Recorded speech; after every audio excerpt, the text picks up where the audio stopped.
सनातन धर्म में व्रत का विशेष महत्व होता है। हिंदू धर्म ग्रंथों में व्रत क्रिया को संकल्प, सत्कर्म, अनुष्ठान भी कहा जाता है। पौराणिक मान्यताओं के अनुसार व्रत रखने से व्यक्ति के जीवन में सकारात्मक परिवर्तन होते हैं, सभी तरह के दुख दर्द दूर हो जाते हैं और व्यक्ति को सुख समृद्धि की प्राप्ति होती है।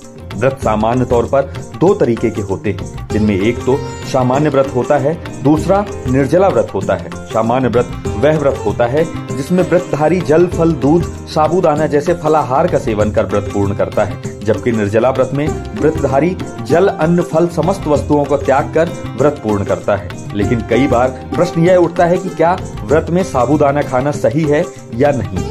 वैज्ञानिक आधार पर व्रत के दौरान साबूदाना खाना सेहत के लिए बेहतर विकल्प हो सकता है, इससे शरीर को एनर्जी मिलती है, लेकिन शास्त्रीय मत व्रत के दौरान साबूदाना खाने से मना करता है। इसके पीछे की मुख्य वजह साबूदाना को बनाए जाने की प्रक्रिया है, क्योंकि सनातन धर्म में व्रत की पवित्रता महत्वपूर्ण होती है, चाहे वह पूजन के समय हो या प्रसाद बनाए जाने और उसे पाने की हो।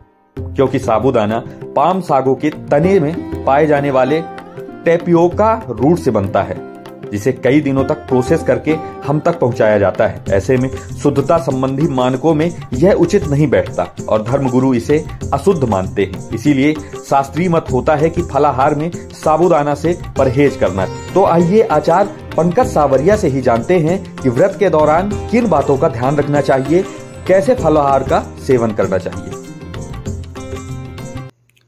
नमस्कार, जय श्री कृष्ण। मैं आचार्य पंकज सावरिया।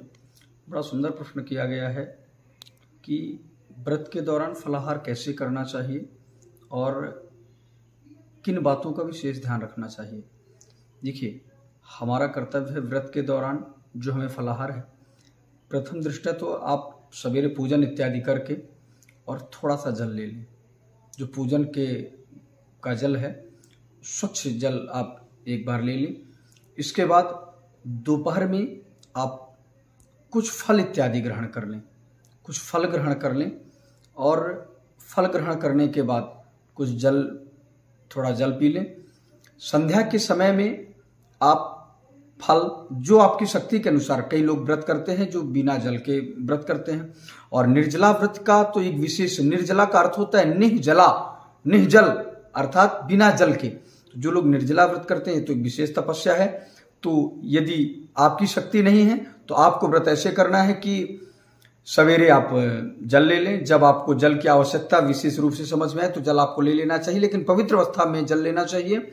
और संध्या काल में आप फल लेकर के जल ले लें और दूध ले लें।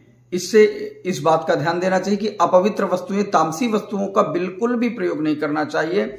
और व्रत के दौरान आजकल लोग साबूदाना का प्रयोग कर लेते हैं, साबूदाना नहीं खाना चाहिए। व्रत के दौरान आप रेवड़ी दाना बिल्कुल नहीं खाना चाहिए, क्योंकि आटा वो किस अपवित्र अवस्था में बना हुआ है आप जानते नहीं हैं, इसलिए रेवड़ी दाना भी नहीं ग्रहण करना चाहिए। आपको फल ग्रहण करना चाहिए और रात्रि में दूध ले लेना चाहिए। हो सके तो आप कुछ आलू इत्यादि जो शाक फल माना जाता है, इन पे आप इनको ग्रहण कर सकते हैं। यदि आपको किसी प्रकार की बीमारी है तो आप, यदि नमक के बिना कार्य नहीं हो सकता है तो थोड़ा उस पर नमक, सेंधा व्रत का जो फलाहारी नमक होता है उसका आप प्रयोग कर सकते हैं। और इसी हिसाब से व्रत को करना चाहिए। 9 दिन तक यदि आप व्रत है तो दैनिक नियम बना लें कि आपको दिन में 2 बार दूध ले लेना चाहिए, जल की कमी ना हो, इसलिए जल समय समय पर लेते रहना चाहिए। और जितनी आपकी शक्ति के अनुसार ही व्रत करना चाहिए। अत्यधिक व्रत का कोई विशेष नियम नहीं है और तामसी वस्तुओं का त्याग विशेष रूप से करना चाहिए।